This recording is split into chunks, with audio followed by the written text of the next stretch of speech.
Welcome to Section 4, where we will be looking at the essential concepts and tips of negotiation. The first concept I would like to introduce to you is the concept of Batna.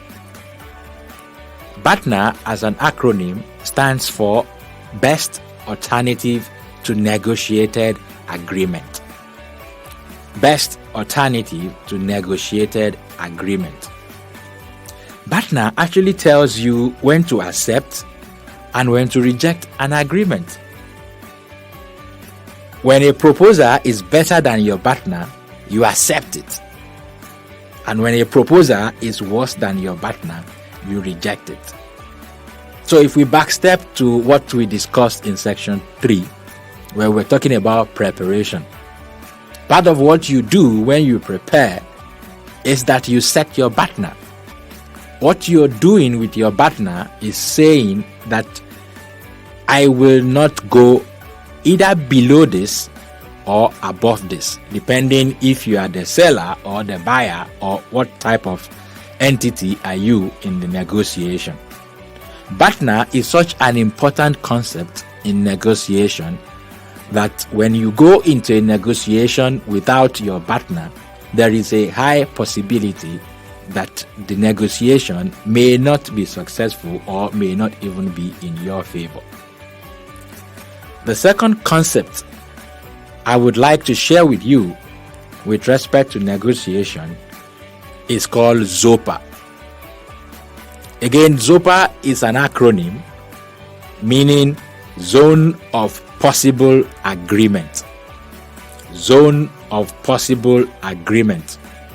So, when the buyer comes into the negotiation, we assume that the buyer is coming with a Batna in mind, and the seller is doing exactly the same thing. There is a zone between the buyer and the seller, where if any of them maybe move away from their Batna, that exactly is the zone of possible agreement. Possible agreement could happen in that particular place. It is the zone between the seller's walk away and the buyer's walk away. Maybe any of the parties could actually give a conception. The third and the last concept I would like to share with you is the skewness of power. Power is so important and such a critical element in negotiation. As a matter of fact, in preparing for a negotiation, one of the most important things one should consider is the skewness of power. And power actually is a perception that could be created in different ways. You could use scarcity, indifference. So someone negotiating with the avoiding styles could actually generate some level of power. And then if you have the authority to make the decision, it also gives a lot of power in negotiation. The courage to walk away from a deal. It says to the other party that you have options, you have alternatives. Power can be of different types. The power of commitment. When you are committed to a particular project or a particular deal, it could actually work against you if the other party comes to notice it. That yes, you are so committed to this, so if the deal does not fall through, it will affect you. The power of expertise can actually work in your favor. So some people go into a negotiation, they go in with a consultant, they go in with a lawyer, not just a lawyer, but a high profile lawyer. Or the individual actually has the expertise in that particular area of discussion. The power of knowledge of needs of the other party. So when you know what the other party needs, it's really very, very powerful, because in that way you can actually negotiate and take decisions or make offers because you have a knowledge of the needs of the other party. The power of empathy is such a unique power. Why? Because when you can win people to your side when they see that you genuinely have feelings for them and you genuinely consider their situation. We must keep in mind here that we are human beings, and human beings actually buy emotionally and use logic to justify their emotional buying, which means we like to buy from the people we like. The likability factor is a key to consider. So you could actually get a lot of power when you become a person of empathy in negotiation. The power of rewarding and punishing is another very essential power. If in the negotiation or at the negotiation table, it is clear that you own the power to reward and to punish, the skewness of power is to your side. And that means you could determine a lot of things in the negotiation. And lastly, on the types of power, the power of investment.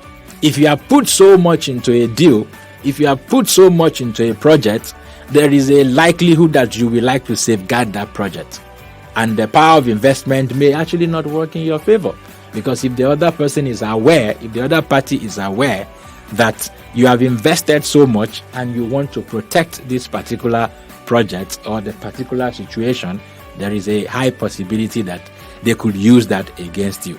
So in that light, we should also consider a few emotions that we should be aware of, because they could work maybe for us and in most cases against us. The first one is the greed, the emotion of greed, the desire to want to have everything. And usually when you are greedy people don't see very well. So it's important to put that in mind. Fear, the fear of losing the deal, the fear that, oh, this might not come through. It's important to mention that there will be several other deals to come. So if this does not work, I'm sure there will be other deals on the way. The third emotion to look at is the emotion of anger. So to control oneself, to manage one's emotion, not to get annoyed, not to get angry, even when things that could get you raged are said to you, could be very, very instrumental to having a successful negotiation. And then lastly, you want to check your desire. A desire, someone's desire, could actually become a bait through which you are drawn into a zone where you should not consider. So it's important to check one's desire. Essentially, power is so key. No one will negotiate with you if they don't believe that you have the power to either hurt them or to help them get what they want. That's what some experts in the industry would say about power.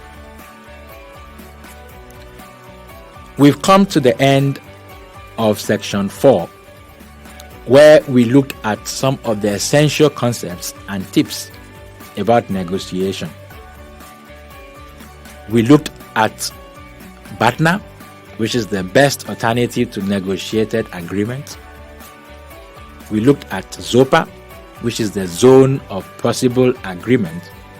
And lastly, we looked at the skewness of power. With this, we have come to the end of the negotiation course.